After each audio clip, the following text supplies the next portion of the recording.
The trade deadline has passed, and the Mariners have added an old friend to the bullpen. We'll tell you who that is and give you our closing thoughts on the deadline coming up here on the Locked On Mariners podcast. Colby, hit it.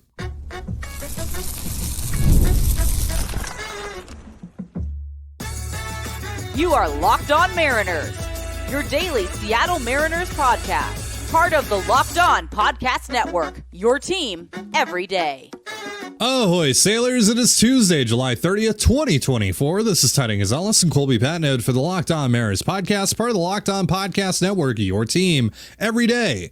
The trade deadline has officially passed, so we're going to give you our closing thoughts on what the Mariners did and what the rest of the league did. We'll also talk about the Mariners' loan move of the day. But before we do that, shout out to our title sponsor today, FanDuel. Make every moment more. This summer, FanDuel is hooking up all customers with a booster bonus daily. That's right. There's something for everyone every day all summer long. Visit FanDuel.com to get started. And if you want to hear from me and Colby even more and help support the show, check out our Patreon. The link is in the description. You can sign up for a free 7-day trial.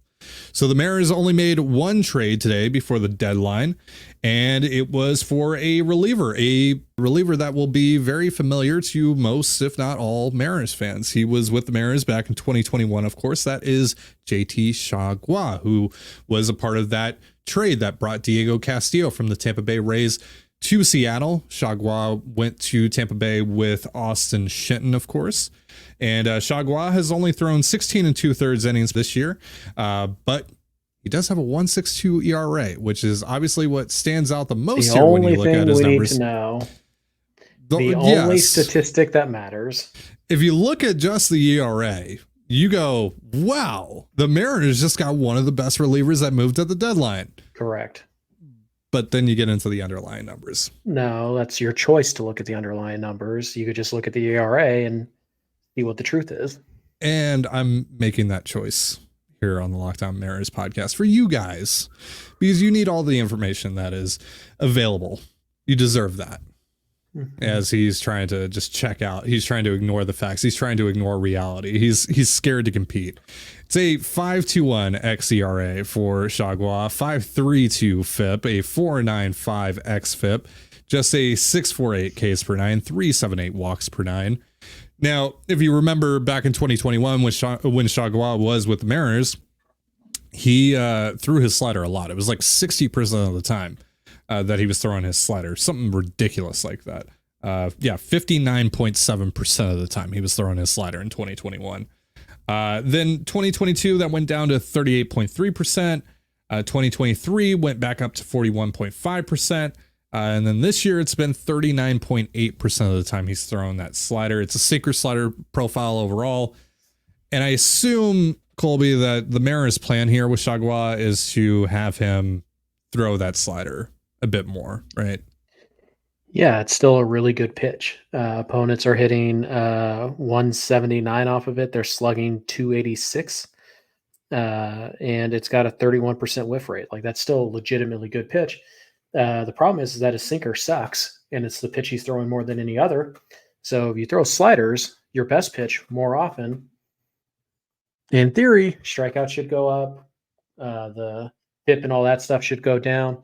Now, what we don't know is why he stopped throwing the slider over the last few years. Is that just Tampa Bay, Miami related? Is that Chargois trying to, maintain health or something? I don't know. I don't know why he would go from something that was super successful to something that wasn't or isn't anymore. But I think this is mostly going to be sliders from Chargois. I think that's the fix that the Mariners have identified and said, well, if we just do this, then we can, get something out of him that we don't have right now. So it's a bit of a leap of faith. Like we always say, when the Mariners acquire any arm automatically, you have to be a little bit interested. You have to kind of think, okay, well, what do they see here? And it doesn't always work. Sometimes it does, sometimes it doesn't.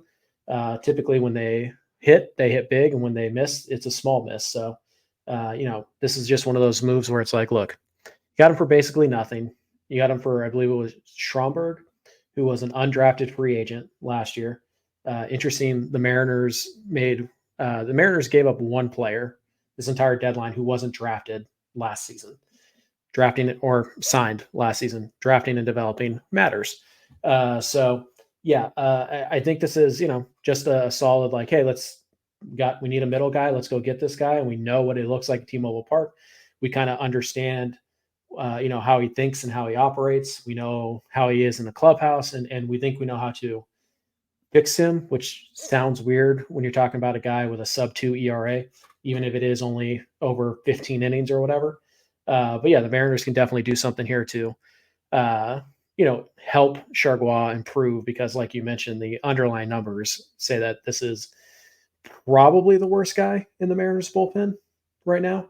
But there's obviously, there's a pretty obvious solution right in front of you that could turn him into, a legitimate guy. And this is just a shot. This is kind of in line with 2022 when they got like Matthew Boyd and Kirk Casale and Jake Lamb. They're just taking a shot on Chargois. Let's see if we can get something out of him. Sure. And I mean, right now, Jonathan Diaz is up to kind of cover some middle innings. So yeah, Chargois will almost certainly just take that spot from Diaz. So there is an opening in the bullpen as the Mariners sent down Gabe Spire today, whose usage has been pretty hit or miss, and his command and control have been pretty hit or miss since he's returned from the IL. So I think this is basically it's a free player that you like and that you trusted and that you've worked with before, and so why not take the shot on it? Yeah. And so, like you mentioned, they traded Will Skomberg, who they signed as an undrafted free agent last year, I believe, for a while, and that still might have been the case at the time of the trade today. He was leading Mariners minor league pitchers in strikeouts this year. So another just interesting guy that they've developed into an asset that they were able to trade for a guy that might be able to help them right now at the major league level. Yeah, it's we'll see. My assumption would be is that the Mariners want to use him in the same role that they had him in 2021. And if you guys remember, not exactly sure what the Mariners, I don't recall what the Mariners called it. They had a specific name for the role, but essentially starter goes 5 1/3, 5 2/3.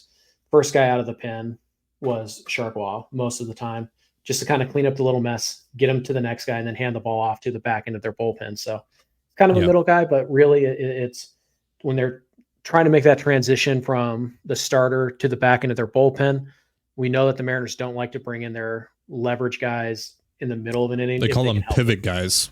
Right. So yeah, we're just trying to get, from the rotation to the back end of our bullpen, or to the middle back end of our bullpen.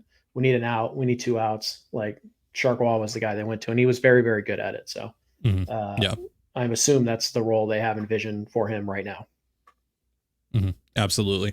All right. So let's go over our overall thoughts on the deadline as a whole, not just for the Mariners, but for the rest of the league, specifically the AL West, what, the Astros did, what the Rangers did, all that stuff in just a moment. But first, a reminder, this episode of the Locked On Mariners podcast is brought to you by FanDuel. I know I'm saying the obvious here, but I love sports. I love them so much, I never want them to stop. But as the playoffs wind down, unfortunately, we get fewer games, and the sports aren't sportsing like I want them to. But FanDuel lets me keep the sports going whenever I want. All I have to do is open the app and dream up bets anytime I'm in the mood. And this summer, FanDuel is hooking up all customers with a boost or a bonus daily. That's right, there's something for everyone every day, all summer long. So head on over to FanDuel.com/lockedon, that's LOCKDON, and start making the most out of your summer. FanDuel, official sports betting partner of Major League Baseball. And you're listening to the Locked On Mariners podcast. Tomorrow you can catch the series finale between the Mariners and the Red Sox on the Mariners hometown broadcast, SiriusXM, via the SXM app. All you have to do to find that is search the word Mariners, and we'll be catching you after the game tomorrow on the Locked On Mariners postgame show. We're going to be getting into just full on, just talking about the day-to-day of the Mariners for the rest of the season. Now that the trade deadline is over, no more trade speculation to talk about. It's just about what's happening on the field the rest of the way here on Locked On Mariners. We'll also be doing our re-rank of the Mariners farm system either next week or the week after. That'll be coming up pretty soon. And all that good stuff. So, all right, let's just kind of go over our general thoughts about the Mariners deadline real quick. The final tally on the Mariners deadline, they get Randy Arozarena, of course, last week. They get Justin Turner yesterday. They get Yimi Garcia and JT Chargois to help shore up their bullpen. And they ended up trading Aiden Smith, Brody Hopkins. There's a player to be named later. It seems like that's going to be either Walter Ford or Teddy McGraw, just based on what's been reported so far. RJ Schreck, Jacob Sharp, Jonathan Clase, Will Scomberg. Am I missing anyone? Stanek in France, if you want to count them. Right. Stanek and France go out as well. And a couple of minor leaguers come back to the Mariners. And those deals, of course, no one really that much of a note, to be honest with you. No offense to those guys, but that's just kind of the reality of it. One of them's in AAA and, yeah, runs okay. So maybe he gets a September call up, but yeah, nothing too consequential. Sure. All right. So overall, what are your thoughts on this deadline for the Mariners? How are you feeling about what they were able to accomplish, and what do you feel about what they were not able to accomplish? Typical Ty, focusing on what wasn't instead of what is. You got to look inside yourself, man. That is not a good quality to have, Eeyore. But it's pretty solid deadline. That's rich coming from you, calling me Eeyore. I am a ray of optimism, as you're about to see. I think that's a pretty good deadline. Is it perfect? No, of course not. Can you nitpick some of the deals that they made? Not really. I really don't think you can nitpick the deals they made. You can say that they didn't make enough of them or whatever, then okay, fine. But let's look at just on the surface, what are some of the things we said the Mariners had to come away with this deadline with? One of them, or number one, bats. They had to get plural bats. They got two of them. And not only did they get two of them, they got two of the 6 highest WRC pluses that were moved at the deadline. 2 of the 5. Yeah. 2 of the top 5. Like, there weren't a lot of bats around, and the Mariners still managed to go get 2 of the 5 best bats that were moved. The top 5, though, for those of you wondering, Isak Paredes was number 1, 130 WRC plus. This is based on WRC plus today, not when they were acquired, by the way. Right. So Paredes is number 1. He goes to the Cubs, who's not even contending, right? Isaiah Kiner-Falefa, who got traded here in the last moments of the deadline to the Pirates, 116 WRC plus. Then it's Randy, it's Ahmed Rosario, 115 WRC plus, went to the Dodgers last night. Then it's Randy, number 4, at 113 WRC plus. Justin Turner at number 5 with a 110 WRC plus. Okay, hey, it's Ty from the future. I just wanted to interject real quick because I'm watching this back while editing, and I realize I totally forgot to mention Jorge Soler, who, of course, went from the Giants to the Braves last night. He's running a 115 WRC plus, so that pushes Randy Arozarena and Justin Turner down a spot in the WRC plus rankings among all the hitters that have moved via trade this month. So, yeah, just wanted to make that clear before I know someone was going to make a note of it down in the comments. All right, back to the show. Right. So they got 2 of the best bats on the market. So did they acquire bats that helped their lineup this year? Yes. Did they acquire bats who are performing right now? Yeah. And yes, they did. Well, and especially Randy and Turner specifically, both of those guys are like red hot since the start of June. Right. For a couple months now, they've been, torching the baseball. So did they get bats? Yes. Plural. Did they acquire did one of those bats that was acquired help them beyond this year? Did they find a solution, a multi-year solution at this deadline? Yes, they did. Randy Arozarena is a multi-year solution.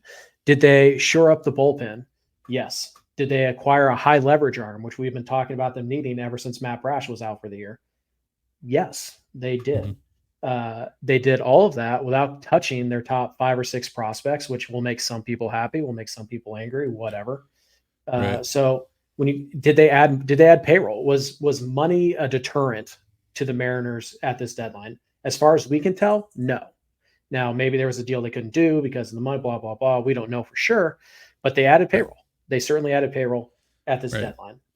Did they act? And they were seemingly very willing to go after Vlad Jr. and add his money. Now, is that just like an exception that was made because it's a Vlad Jr., right? Right. Or were they just able to add any sort of payroll kind of in that range? Right. But at the very end of the day, they did add payroll to their to 2024. They added payroll to 2025 as well by acquiring Randy. But so did they add bats? Yes. Were they quality bats? Yes. Was at least one of them controlled beyond this year? Yes. Do both of the bats fill a need? Yeah, they do. Did they get the high leverage bullpen arm they needed? Yes, they did. Did they make tweaks in the bullpen? Did they hold guys accountable for poor performance? Yes and no. Ty France isn't here. Ryan Stanek isn't here. But Mitch Haniger is, and Garver is. Yeah. So it's kind of up in the air. But obviously, Haniger and Garver were going to be much more difficult to do anything with than somebody like Ty France. So I think when you look at the boxes that you want to check, they checked pretty much all of them. Now, we can argue whether or not they got enough bats. I mean, if you wanted them to go add another hitter, like, fine, I'm right there with you. But the problem I have right now is which hitter, because do you want them to go outbid somebody for Brian De La Cruz, who's basically been Mitch Haniger this year? Let's go over some of the other hitters that went by WRC plus. So Lane Thomas went to the Guardians. 108 WRC plus. Jazz Chisholm went to the Yankees, 107 WRC plus. Carson Kelly went to the Rangers. He's a catcher, 105 WRC plus. Tommy Pham went to the Cardinals, 102 WRC plus. Josh Bell went to the Diamondbacks today, 96 WRC plus. And I believe they took all of his money as well, which is probably not great news on Christian Walker's oblique injury. Brian De La Cruz went to the Pirates, 96 WRC plus. Paul DeYoung went to the Royals, 95 WRC plus. Christopher Morel went to the Rays, 92 WRC plus. There's some other guys that have gone. Eloy. And Eloy is 80 WRC plus. Yeah. Right. So again, there's other bats that went, and maybe I'm missing a guy here or two. But if they weren't of the names that I just listed, odds are they were a sub 90 WRC plus guy this year. Oh yeah, Mark Canha got traded. He's like a 98 WRC plus. He got traded to the Giants at the last minute. Yeah. But yeah, not a lot of league average bats in general. Not even talking about good to great to elite bats, just even league average bats. Hardly any of them got traded at the deadline this year. Right. As we talked about, not a market to desperately need elite bats, because as it turns out, Brent Rooker, not available. Vladimir Guerrero Jr., not available. Luis Robert didn't get traded. And honestly, not really performing like an elite bat right now. You just kind of go down the list of everybody that the Mariners wanted or Mariners fans wanted. They did pretty well. Yandy Diaz wasn't even moved, and everybody assumed that was a shoo-in, and he wasn't able to be moved. So I think when you want to criticize the Mariners here and there, fine, whatever. But to me, it's really tough to criticize them for not acquiring a player who didn't get moved at all. So I think we should also make the distinction between criticizing the front office and just being bummed in general about not getting X player, right? I'm bummed they didn't come away with Vlad Jr. or Yandy Diaz or whoever, obviously. But nobody did. But we don't have a reference point for what these guys would have gone for because they didn't end up getting traded. So we can just make uneducated guesses about what they would have wound up costing. Apparently the Rays were asking for 3 to 4 players for Yandy Diaz, but what kind of players, right? Were they asking for Colt Emerson for Yandy Diaz as the headliner, or were they asking for Harry Ford and Lazaro Montes, right? Right. Both of which you probably shouldn't do. It's probably not worth pulling the trigger on that. So we just don't know, because a lot of the replies that I've gotten today on Twitter, just after giving my thoughts on the deadline and just posting things about the deadline, a lot of it was all right, you have to overpay. This is the time to overpay, etc. All right. I'm totally fine with overpaying. We've talked about, paying $1.50 for $1, etc. We've had those discussions in the build up to this deadline. But again, when we don't have a reference point, I don't even know what overpaying would look like. Right. And you need to remember that, like you said, overpaying in the dark, right? There's not a price on this. You just want me to give you my price. And until I hit the price of this mystery item, right? You're going to keep saying no. So at what point am I just shooting myself in the foot by going I'll give you Bryce Miller and Colt Emerson for Vladimir Guerrero Jr.? That makes no sense, right? You're right back where you started. So just this idea here that the Mariners didn't do enough because they didn't get a star bat. I hate to break it to you. There wasn't one available at this deadline. And you can sit here and you can tell me well, you make them be available. That's not how this works. Paredes is the closest guy, but the Paredes conversation is interesting because Christopher Morel was such a huge part of that deal. And if you're, from the Mariners' perspective, you didn't have a Christopher Morel to trade. Right. If you had a Christopher Morel on your team, considering what else you're running out offensively, you probably want to keep that guy, right? You're the Mariners. And look, he didn't end up going to a contender in general. He went to the Cubs, who more so wanted Paredes to revamp for next year and the year after, right? So that's kind of a difficult conversation. I would say the two misses to me are for the Mariners are Isaiah Kiner-Falefa and Amed Rosario, because Josh Rojas has gone into the tank and JP is still going to be out for another month at least. Yeah. So I think Kiner-Falefa was kind of the perfect fit there because he can play third, he can play some shortstop like that, and he's hitting right now 116 WRC plus. Now he has a bit of money attached to him for next year as well. I think it's about $8 million, something like that, attached to him for next year. So that's obviously a fairly expensive venture for the Mariners, right? Have to add that caveat, of course. But that's a guy that I thought would have been a really nice fit for the Mariners. Rosario ended up going for a 27-year-old reliever in the minors who hasn't pitched at the big league level and was also, by the way, in the Mariners system last year. Yep. Yeah. To me, landing one of those, even Paul DeYoung was the guy that I wanted, and he went for nothing too terribly expensive. So there certainly is an argument to be made that, they could have improved more than they did. Yeah. But the idea that they came away with nothing at this deadline, that they didn't try, that they didn't, add useful and impactful hitters at this deadline, that's just false. That is a straight up lie. Just because you don't like one of the hitters that they added doesn't mean that they didn't add a quality hitter. So it's just one of those things where. Yeah, I think the Justin Turner trade is really underrated. It's being criminally underrated by fans. Like, the guy is just a professional hitter who has posted every single year, has a ton of playoff experience, and is red hot right now. You got him for nothing. Yeah, and you got him for literally no offense to RJ Shrek, but you got him for nothing that you're going to lose sleep over. So I think that's a really, really solid addition. And as we're speaking, Justin Turner just hit an RBI single to give the Mariners a 1-0 lead. There we go. Was thrown out at second, trying to stretch it to a double, and is now kind of limping around a little bit. So we'll see.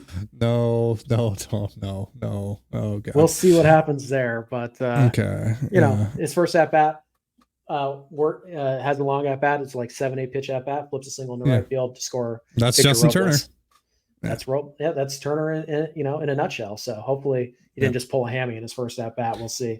All right, so let's continue talking about our thoughts here in just a moment. But first, a reminder, this episode of the Locked On Mariners podcast is brought to you by PrizePicks and Tax Network USA. PrizePicks is the easiest and most exciting way to play daily fantasy sports. Unlike other apps, on PrizePicks, it's just you against the numbers. All you do is pick more or less on 2 to 6 player stat projections and watch the winnings roll in. You can now win up to 100 times your money on PrizePicks with as little as 4 correct picks. You can turn $10 into $1,000. PrizePicks is available in more than 30 states across the country, including California, Texas, and Georgia. And a general rule of thumb here, if they breathe air and they're scheduled to pitch against the Mariners, it's probably a good idea to pick more on their strikeouts. Download the PrizePicks app today and use the promo code LOCKEDONMLB for a first deposit match up to $100. That's promo code LOCKEDONMLB on PrizePicks for a first deposit match up to $100. Pick more, pick less. It's that easy.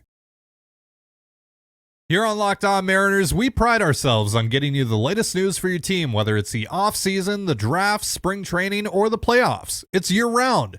You know what else is year-round? Collection season. Just because tax season is over doesn't mean the IRS will stop coming after you for unfiled taxes. The IRS can garnish your wages, levy your bank accounts, and even seize your property. Don't let the IRS target you. Let the licensed professionals and tax experts at Tax Network USA go to bat for you. With over 14 years of experience and an A+ rating by the Better Business Bureau, Tax Network USA has saved their clients over $1 billion in tax debt. Whether you owe taxes, have complicated matters that require tax planning, or finally hit that parlay this season and need help correctly filing, call 1-800 1-800-549-1000. That's 1-800-549-1000, or visit tnusa.com/locked on. See the link in this episode description. And you're listening to the Locked On Mariners podcast. Once again, you can catch the Mariners and the Red Sox tomorrow afternoon on the Mariners hometown broadcast with SiriusXM via the SXM app. All you have to do to find that is search the word Mariners, and you can catch us here on the Locked On Mariners podcast shortly after the game. So we're talking about we're going over our closing thoughts on the deadline here. Now that it's passed, it's over with. Looking just kind of around the league, and specifically the American League, quite a few teams were obviously very active. But when you look at the final tally for each team and what they ultimately brought in over the course of July, not even just at the deadline today, I don't think you could make an argument for any other team that made as much of an impact on their roster via trade this month than the Mariners. Yep. Now, the issue with that, of course, is the Mariners were also arguably the team that needed the most help, right? So that kind of goes hand in hand, right? So for me, if we had to give the Mariners a grade on this deadline, I'd give them a B. Overall,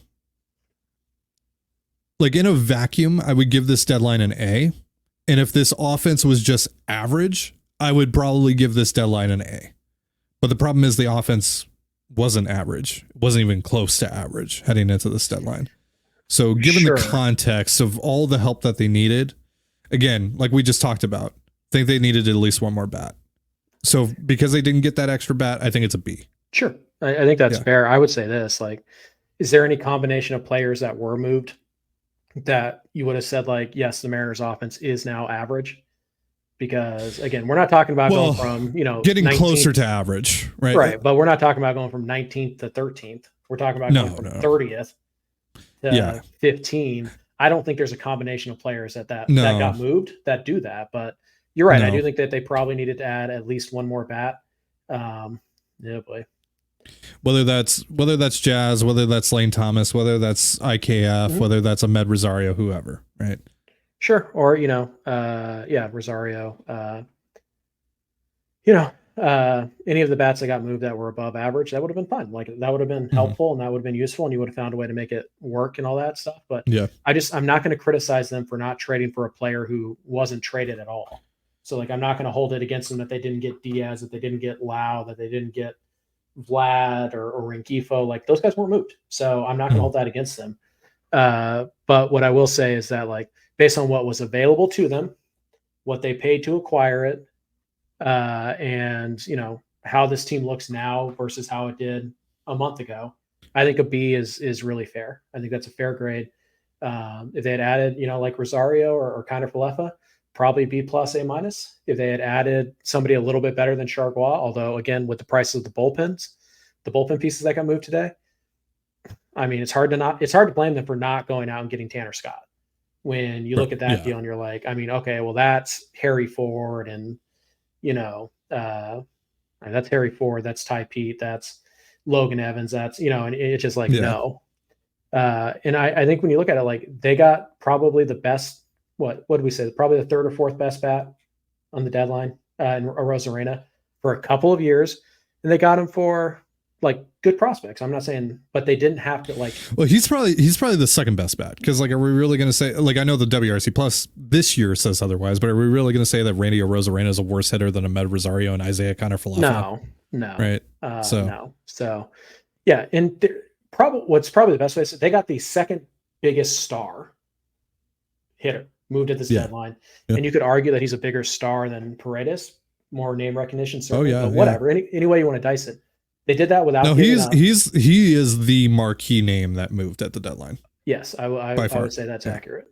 And they did that without giving up Emerson, Young, Ford, Laz, something I don't think we thought was possible, because we looked at this market and we said, boy, there's not a lot of bats available. So these guys can get King's ransom for good but not great hitters. And they got a good return. Like they paid for Randy Arozarena, but they didn't pay nearly as much as we thought. You look at what they got or what they had to give up to get Yimi Garcia, who's probably the third or fourth best reliever moved at this deadline. And you look at what he cost compared to Carlos Estevez, compared to Tanner Scott, home run, like Jason Adam. Yeah, nothing. They got him for nothing compared to those guys. You look at Justin Turner, they got him for literally nothing. You look at Chargois, they got him for nothing. So again, this idea that like they should have leveraged their top prospects for who? Who should they have traded their top prospects for? Maybe Jazz, if you want to argue Jazz Chisholm. Sure. Okay.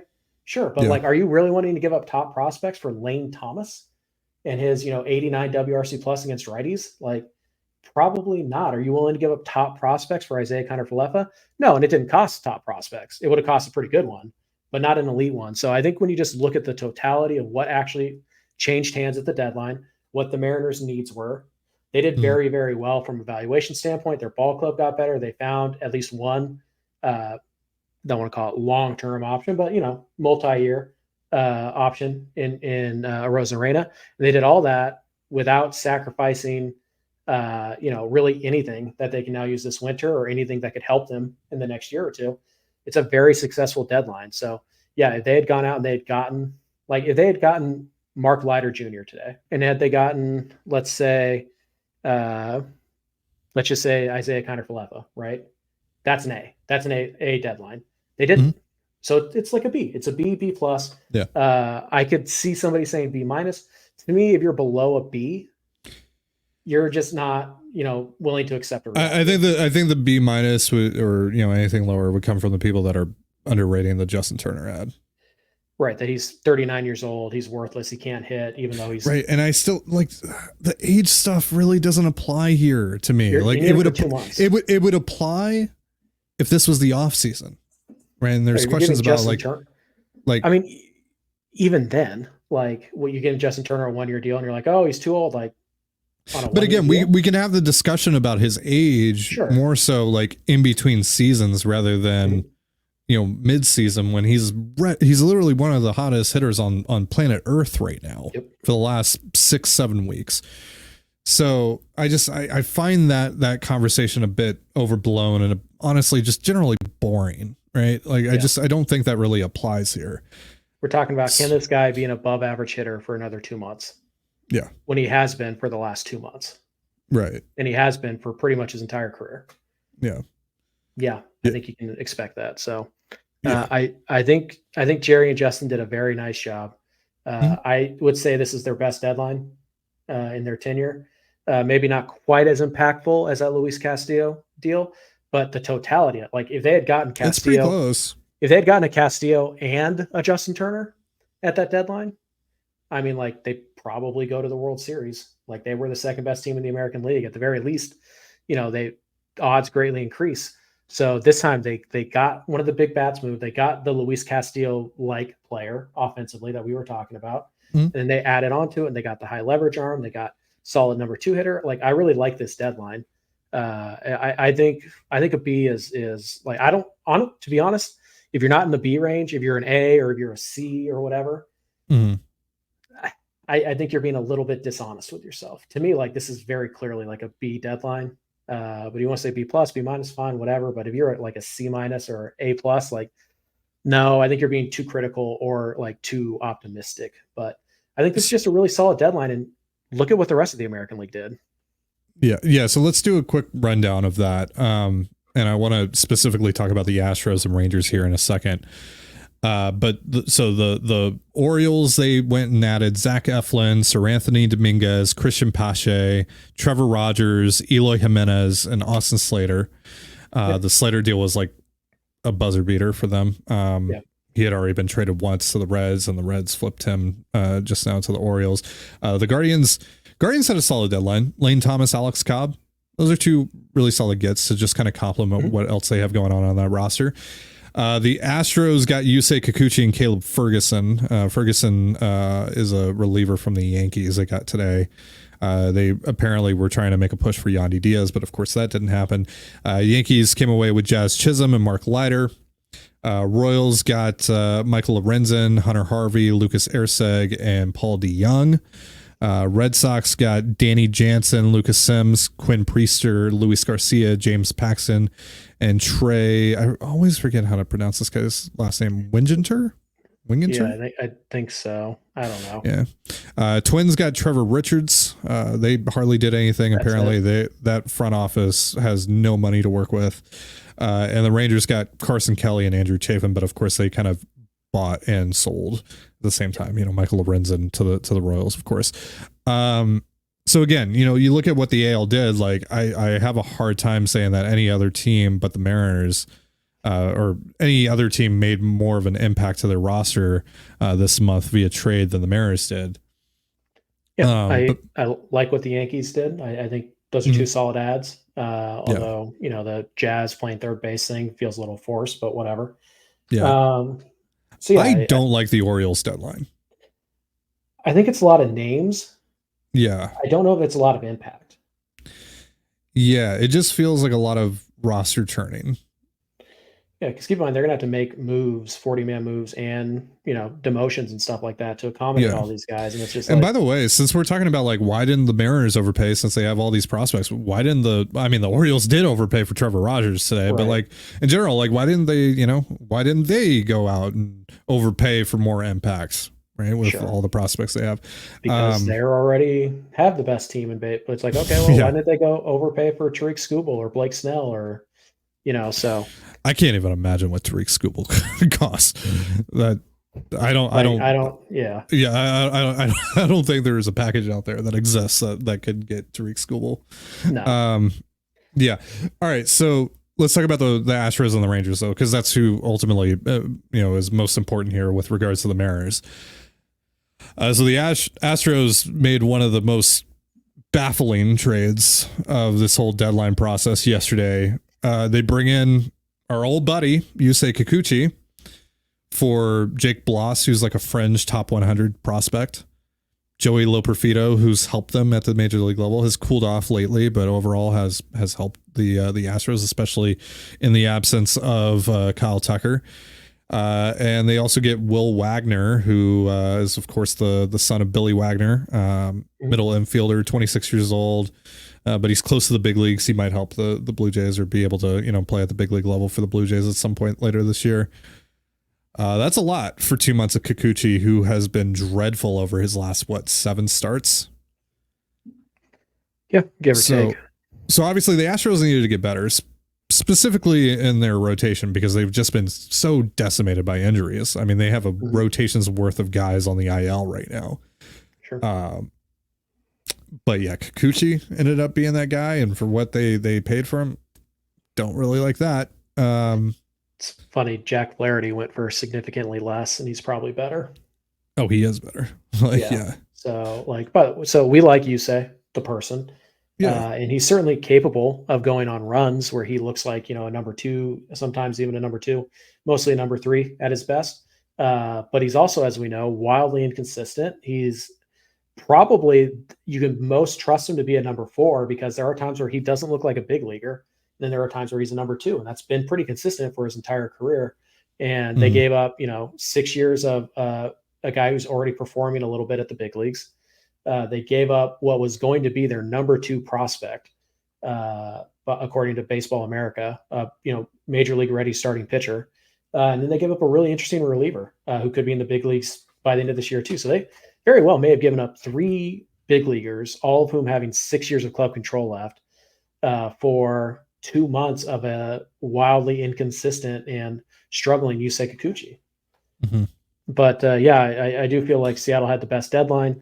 But that's it. We don't compare deadlines to grade, right? It's not the Mariners have an A deadline because they had the best deadline in the American League. Well, if everybody in the American League had a bad deadline and you had an okay one. Well, and again, the context of where the Mariners were before the deadline and where they are now matters, right? Mm-hmm. Especially relative to the grade.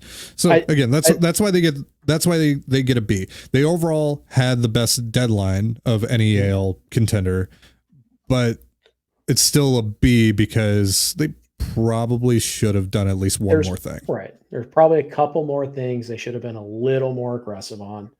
But ultimately, we just have a lot of questions that we're not going to have answers to for a while. But I would say this, Ty, at the end of the day, I think this is the most important point we can make. Did the Mariners gain ground on the rest of the American League with their deadline? Yep, absolutely. So to me, that's at least B. Well, and let's also acknowledge this real quick before we get out of here. And this episode is going to have to be edited down because we're well over time. It's not going to look like that 50%. Probably by the time that you're watching this, but right now as we're recording this, we are well over time. But whether or not they got another bat, this was still going to be the case. They still need at least a couple of these guys who haven't been performing to pick it up. Yep. Right. So Jorge Polanco, who obviously has picked it up lately, but he's got to keep it going. You know, Mitch Garver, Haniger. Luke Raley, Josh Rojas, Mitch Haniger, at least two of those guys have to get it together. Yep. Mm-hmm. So, and that's assuming Victor Robles stays relatively productive. So yeah, the Mariners, they, you know, and that was always the case, right? As we've always said, you can't completely rebuild an offense in one summer. So you're going to have to kind of pick and choose the guys you think have the best shot to help you. And, you know, Polanco so far, starting to figure some things out. Haniger recently, better. Not good, but better. And then hopefully you get Julio and JP, they can come back and perform. And you only really need, with the way the lineup looks right now, if you get two of those like 7 guys we just listed to hit to the back of their baseball card, I think you have a very close to average offense. And that's all you need. That's all you need with this pitching staff.